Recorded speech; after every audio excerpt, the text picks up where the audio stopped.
تبارك الذي نزل الفرقان على عبده ليكون للعالمين نذيرا. الحمد لله نحمده ونستعينه ونستغفره ونؤمن به ونتوكل عليه ونصلي ونسلم على سيدنا امام المرسلين محمد المصطفى شفيع المذنبين وعلى آله وازواجه واولاده واصحابه ومن تبعهم باحسان الى يوم الدين. اما بعد، اگلے سبق میں آیا تھا کہ اللہ جل شانہ کا خوف، جس کے اقسام سبق میں آئی تھی کہ الگ الگ قسم کے خوف ہوتے ہیں، لیکن اللہ کا خوف ایسا ہے کہ آدمی ڈرتا بھی ہے اور امید بھی رکھتا ہے. ابھی ہم نے نماز پڑھی، فقہائے کرام نے لکھا ہے پہلا سلام جب پھیرے تو خوف کے ساتھ، جیسی پڑھنی چاہیے ویسی نہیں ہوئی. دوسرا سلام پھیرے تو دل میں امید کی کیفیت ہو کہ اللہ تو غفور الرحیم ہے، ارحم الراحمین ہے، قبول کر لے گا.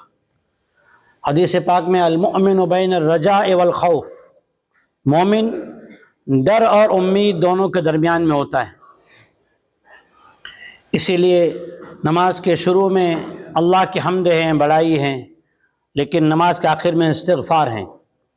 پہلے اللہ کی ربوبیت کی وجہ سے انسان کو امیدیں ہیں اور آخر میں اپنی کوتاہیوں کا اقرار ہیں. اسی لیے دعائے معصورہ جو ہے وہ آخر میں ہیں. اسی طرح سے اللہ جل شانہ نے امت مسلمہ کے لیے ایک بہترین سبق، کہ اسی سبق کی وجہ سے انسانیت جڑ سکتی ہے. اگر کوئی بھی آدمی کسی بھی فیلڈ میں کسی بھی بات پر لوگوں کو جمع کرنا چاہے تو جیسے وہ مقصد پورا ہوگا نا، چاہے وہ سماج کا کوئی کام ہو یا فیکٹری کا ہو یا کاروبار کا ہو، کوئی بھی کسی طرح کا بھی کوئی کام ہو، جب وہ مقصد ختم ہو جائے گا وہ کام پورا ہو جائے گا. کام پورا ہونے کے ساتھ ہی آپس میں جدائیاں ہو جاتی ہیں. پہلے تو جدائیاں محبت سے ہوتی تھی، اب تو آپس میں نفرتیں ہو کے جدائیاں ہوتی ہیں.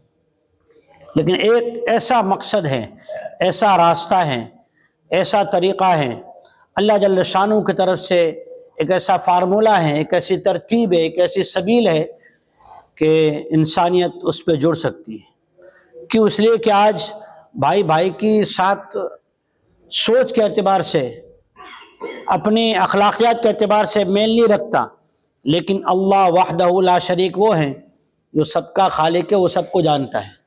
اللہ نے اس کا نمونہ کیا بتایا کہ ماں ہر ایک بچے سے محبت کر سکتی ہے، چاہے بچہ پاگل ہو، معذور ہو، شادی شدہ ہو یا چھوٹا ہو. اللہ رب العالمین 70 ماؤں سے زیادہ رحم کرنے والا ہے. تو اس کا بتایا ہوا طریقہ جو ہے وہی ہمارے لیے کامیابی ہے. اسی کو چھوڑنے کی وجہ سے آج ہم سبھی پریشانیوں کا شکار ہیں. اللہ نے کیا عجیب فرمایا. اعوذ باللہ من الشیطان الرجیم، بسم اللہ الرحمن الرحیم. واعتصموا بحبل اللہ جميعا ولا تفرقوا واذكروا نعمة الله عليكم إذ كنتم أعداء فألف بين قلوبكم فأصبحتم بنعمته إخوانا وكنتم على شفا حفرة من النار فأنقذكم منها كذلك يبين الله لكم آياته لعلكم تهتدون. اے انسانوں، سارے کے سارے مل کر اللہ کی رسی کو مضبوطی سے تھام لو اور آپس میں جدائیاں مت ڈالو. اللہ کی اس نعمت کو تو تمہارے اوپر یاد کرو، اللہ کی اس نعمت کو تمہارے اوپر یاد کرو جبکہ تم تو آپس میں جانی دشمن تھے، خاندانی دشمن تھے. تمہارے دلوں کو اللہ نے ملایا تو تم بھائی بھائی بن گئے. حقیقت تو تمہاری ایسی تھی کہ تم جہنم کے گڑھے کے بالکل کنارے پر گرنے کھڑے تھے، تمہیں اس اللہ نے اس سے بچا لیا.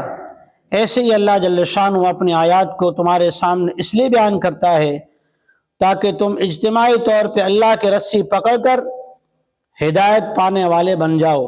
اللہ نے اس میں اعتصموا کہ سب ساتھ مل کے پکڑ لو، آ گیا، لیکن پھر بھی کہا جمیعا، یعنی اللہ تعالیٰ نے مثال جو دی ہیں وہ صرف الفاظی نہیں ہیں، ثبوت والی ہیں۔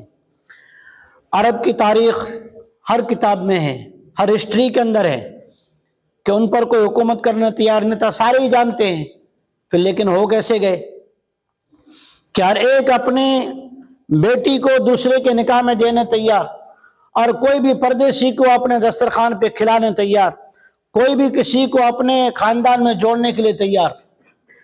یہ سارے مختلف قبائل کو ایک ساتھ جوڑنے والی کیا چیز تھی کہ اللہ کا دین، کیا چیز تھی کہ شریعت محمد مصطفیٰ صلی اللہ علیہ وسلم۔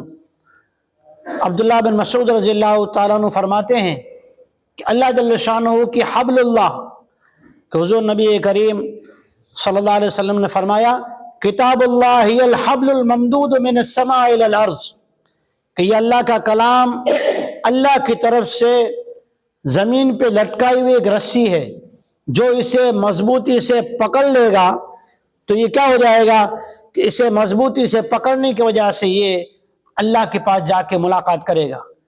تو پکڑنے سے مراد کیا ہے؟ وہ ایک ڈاکٹر صاحب نے، حکیم صاحب نے ایک مریض سے یوں کہا کہ آپ یہ دوائیاں صبح دوپہر شام لے لینا، یہ دوائی صبح اور دوپہر اور شام کو لے لینا، اور آپ 3 دن تک، کتنے دن؟ 3 دن ناریل پر رہنا۔ کس پہ رہنا؟ ناریل پہ رہنا۔ وہ گھر گئے اور گھر میں آنگن میں کہیں ناریل ہوگا، اوپر چڑھ کے بیٹھ گئے۔ حکیم صاحب نے کہا ناریل پہ رہنا، تو پھر حکیم صاحب کی طرف سے آدمی آیا کہ ناریل پہ رہنے کا مطلب یہ ہے 3 دن میں ناریل کے علاوہ کچھ مت کھانا۔ تو قرآن کی رسی بنا کے جو باندھ کے رکھا ہے نا، لوگوں نے یہی سمجھا کہ اس کی رسی کو مضبوط پکڑو، دیکھو مضبوط باندھ کے رکھ دیے ہیں۔ تو اس کا یہ مطلب نہیں ہے، اس کا مطلب یہ ہے کہ اس پر عمل کریں گے۔ اس پر کیا کریں گے؟ عمل کریں گے، اس لیے کہ ہم سب مل کر ملا نہیں سکتے۔ اللہ نے ایک جملہ کہا اس میں فَأَلَّفَ بَيْنَ قُلُوبِكُمْ، تمہاری دشمنی کو اللہ نے اطاعت کلام اللہ، سنت رسول اللہ پر عمل کرنے کی وجہ سے دلوں کو اللہ نے ملایا، تم نے نہیں ملایا۔ انسانیت چاہے کتنی اسکیمیں کر لے، اللہ نے ایک جملے میں کیا بتا دیا کہ تمہارے بس کی بات نہیں، تمہارے بس کے 2 کام۔ کیا ہے کام؟ کتاب اللہ اور سنت رسول اللہ۔ اگر تم کتاب اللہ سنت رسول اللہ کرو گے تو فَأَلَّفَ بَيْنَ قُلُوبِكُمْ، تو اللہ دلوں کو ملائے گا اور اللہ جل شانہ کامیابی پہنچائے گا۔ سچویشن کیسی تھی؟ وَكُنْتُمْ عَلَى شَفَا حُفْرَةٍ مِّنَ النَّارِ، جہنم کے گڑھے کے کنارے پر کھڑے تھے، لیکن جیسے ہی کتاب اللہ کو مان لیا، کتاب اللہ کو مان لیا اور رسول اللہ کی مان لی، کتاب اللہ کو مان لیا اور رسول اللہ کی مان لی صلی اللہ علیہ وسلم، تو جہنم میں گرنے والوں کو بھی اللہ نے بچانے والا بنا دیا۔ خود تو بچ ہی گئے، خود نہ تھے جو راہ پر اوروں کے ہادی بن گئے۔ وہ کیا چیز تھی جس نے مردوں کو مسیحا کر دیا کہ بچنے والے نہیں بلکہ وہ بچانے والے بھی بن گئے۔ ان کی جو رہبری کرے گا بِأَيِّهِمْ اقْتَدَيْتُمْ اِهْتَدَيْتُمْ، وہ بن گئے رہبر۔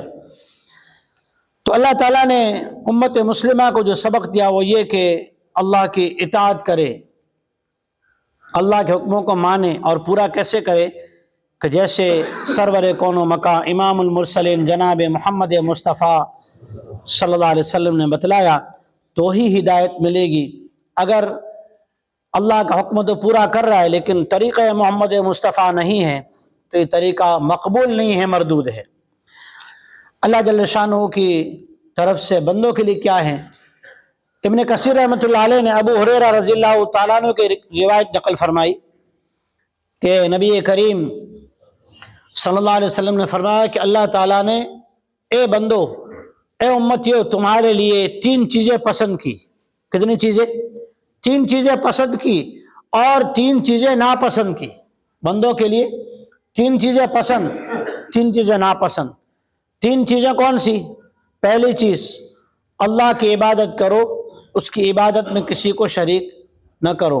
عبادت سے ہم کیا مطلب سمجھتے پتہ ہے؟ فوراً نماز، روزہ، زکوٰۃ، حج نہیں، کوئی بھی نیک عمل کوئی بھی نیک عمل، چاہے 1 روپے کا صدقہ ہی کیوں نہ ہو، چاہے بکرے کی قربانی، بکرے کی خیرات ہی کیوں نہ ہو، کچھ بھی ہو، عبادت اللہ کی، اس میں کسی کو شریک نہ کرو۔ دوسری چیز اللہ نے بندوں کے لیے پسند کی، حضور فرماتے ہیں اعتصموا بحبل اللہ، اللہ کے کلام کو اپنی زندگی میں لے آنے کی محنت میں لگ جاؤ، اس کو مضبوطی سے اپنے اندر عمل میں لے آؤ۔ آج کے دور کی جو لوگ اسلام سے متنفر ہو رہے ہیں، جو لوگ اسلامی احکامات پر اشکالات کر رہے ہیں، کیوں کر رہے ہیں؟ رونا پڑتا ہے کہ کلام مجید امت مسلمہ نے آج تک سمجھا نہیں، پڑھا نہیں۔ جب تک کلام مجید کو اللہ نے اس میں کیا کہا یہ امت نہیں سمجھے گی، تب تک اللہ کے احکامات اشکال اس کو باقی رہیں گے، اور جب یہ سمجھ جائے گی تو سارے اشکالات حل ہو جائیں گے۔ اس لیے دوسری چیز جو اللہ نے پسند فرمائی، اعتصموا بحبل اللہ، اللہ کی کتاب کو مضبوطی سے تھام لو۔ تیسری چیز کیا ہے؟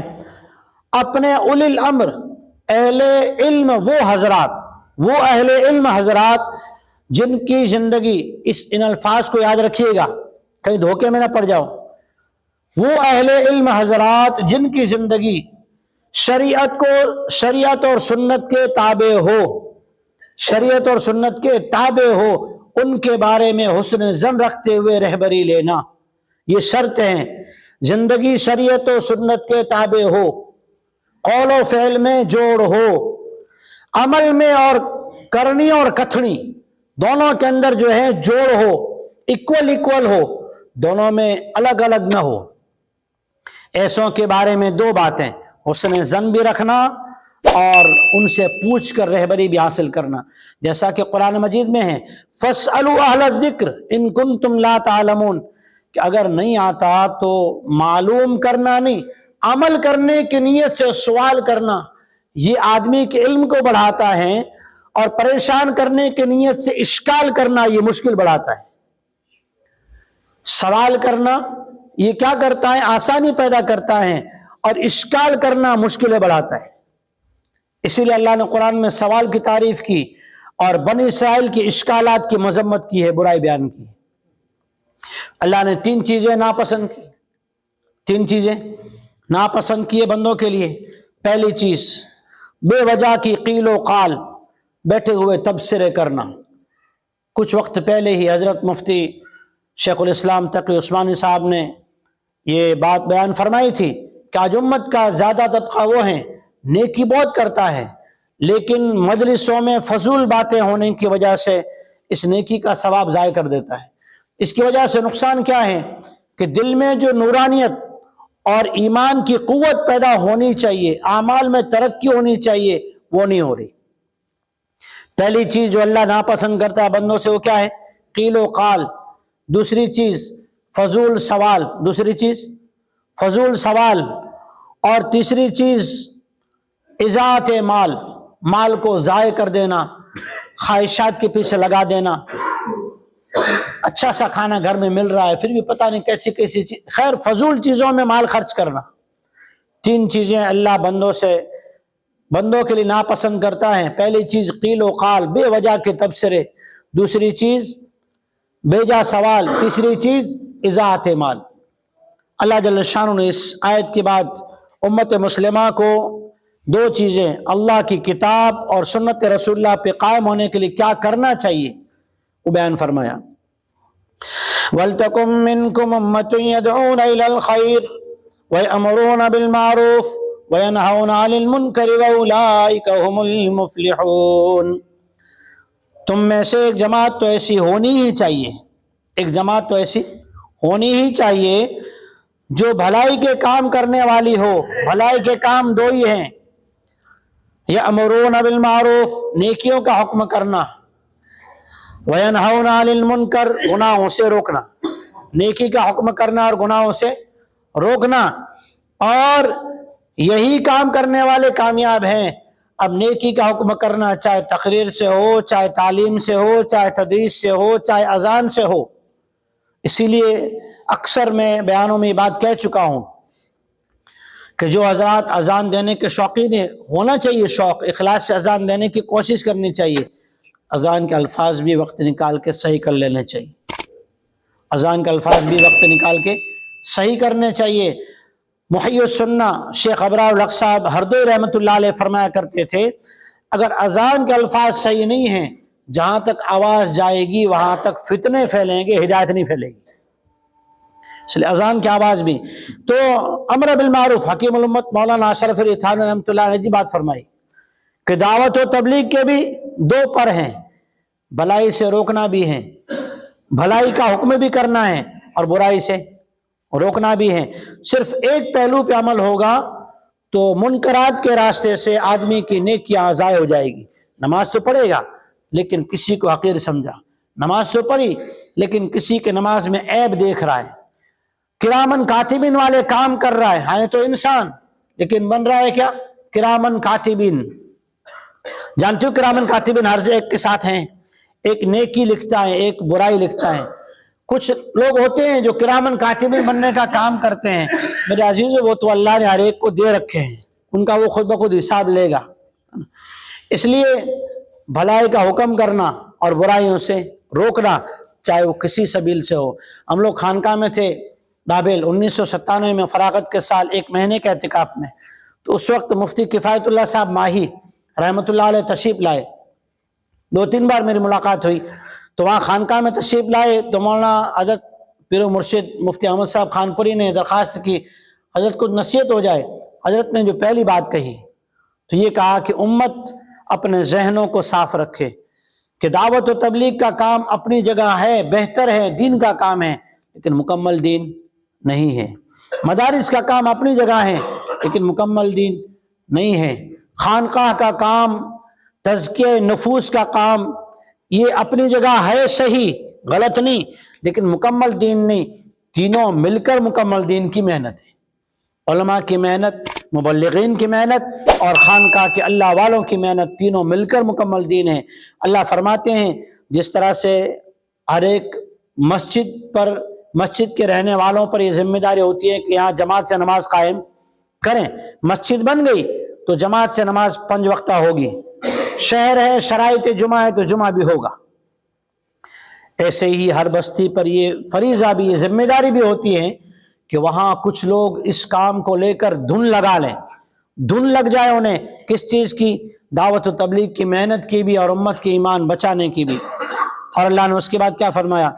وَلَا تَكُونُوا كَالَّذِينَ تَفَرَّقُوا وَاخْتَلَفُوا مِن بَعْدِ مَا جَاءَهُمُ الْبَيِّنَاتُ وَأُولَٰئِكَ لَهُمْ عَذَابٌ عَظِيمٌ۔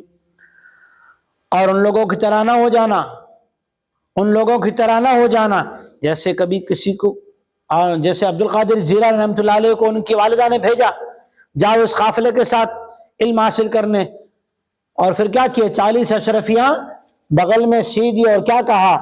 بیٹے اس کی حفاظت کرنا۔ معاذ بن جبل رضی اللہ تعالیٰ عنہ کو حضور رخصت فرما رہے ہیں اور کہہ رہے ہیں کہ ان چیزوں کی حفاظت کرنا۔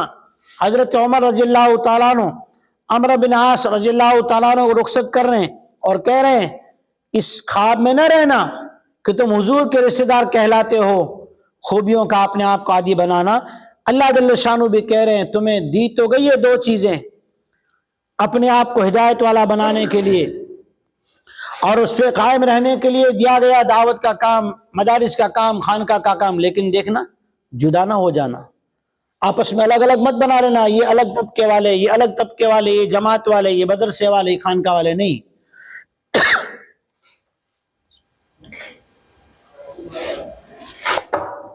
اللہ جل شانہ نے حفاظت کا بھی طریقہ بتایا، وَلَا تَكُونُوا كَالَّذِينَ تَفَرَّقُوا، ان لوگوں کی طرح نہ ہو جانا جو جدا ہو گئے، جدائیاں پیدا کر دی، اور اختلاف بھی تب کیا جب ان کے ساتھ علم آ گیا۔ اختلاف بھی کب کیا؟